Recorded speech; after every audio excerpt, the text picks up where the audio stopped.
Hi everyone, I'm Jen Sargent. This is video journal number 2 for Human Behavior in the Social Environment class at CCV. Our question that we're addressing this time is what factors put individuals at risk when making the transition into adulthood. Transition into adulthood is difficult in the best of circumstances, but when an individual is faced with risk factors such as poverty growing up, or a parent who is addicted to drugs or alcohol, or if they've experienced abuse, violence, witnessed domestic abuse between parents or guardians, this can make the transition into adulthood even more difficult. At many different stages in our lives, there are different risk factors that can affect the transition. Transitioning from adolescence into adulthood can be difficult anyway.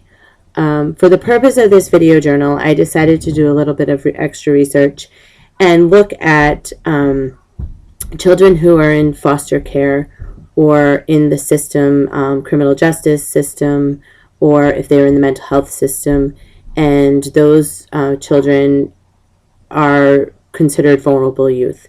They're the ones who have the hardest time transitioning into adulthood.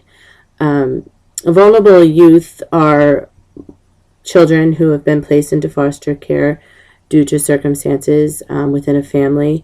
Also those who find themselves in the mental health system, or those who find themselves within the criminal justice system. I'm focusing on the foster care system because I found a lot of information about that in regards to transitioning into becoming adults. These children are at a higher risk of transitioning because at a certain point they are basically pushed into adulthood by default. They are taken out of DCF custody and forced to go into the real world, so to speak, and take care of themselves. They have loss of security of a home. They aren't given very good tools to go out and transition to find employment, and they have a very difficult time building relationships that are successful. Many times they find themselves homeless, and in many cases they are part of the criminal system. When a child is under the age of 18, they're taken and protected by DCF because DCF becomes legally responsible for them to give them education and find a foster home for them to stay in. But as they age out of the system, they are forced to take care of themselves.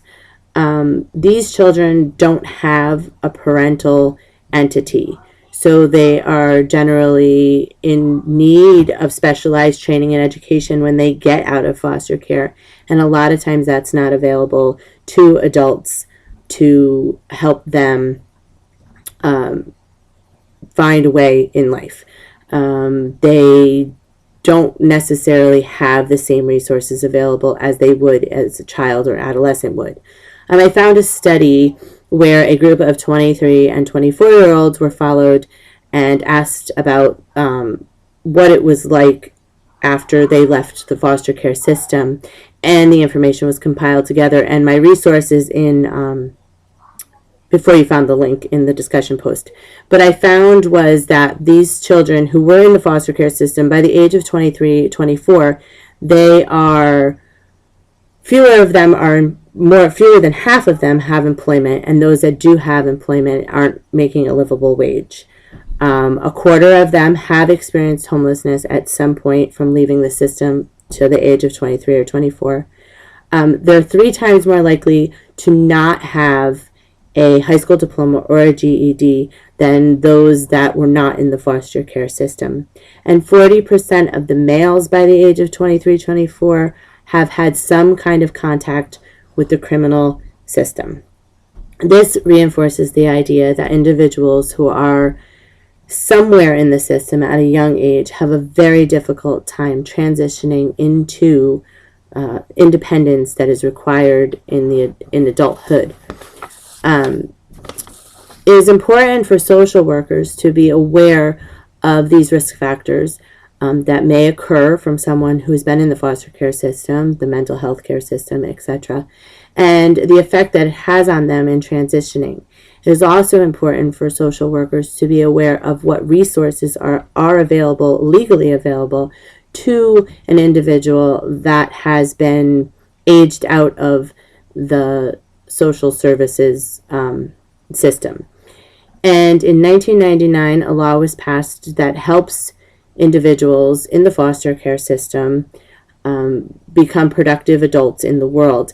And this act was called the Foster Care Independence Act, and it allows states to continue to provide financial support, housing, employment, and education up until a certain age where in most cases it's 22 to 25 years of age.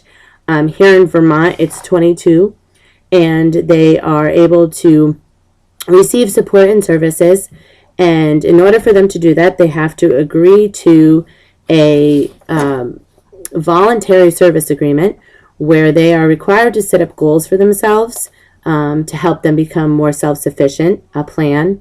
And they need to use at least 40 hours during the week with work, education, doing something productive to fulfill the goals that they have set for themselves.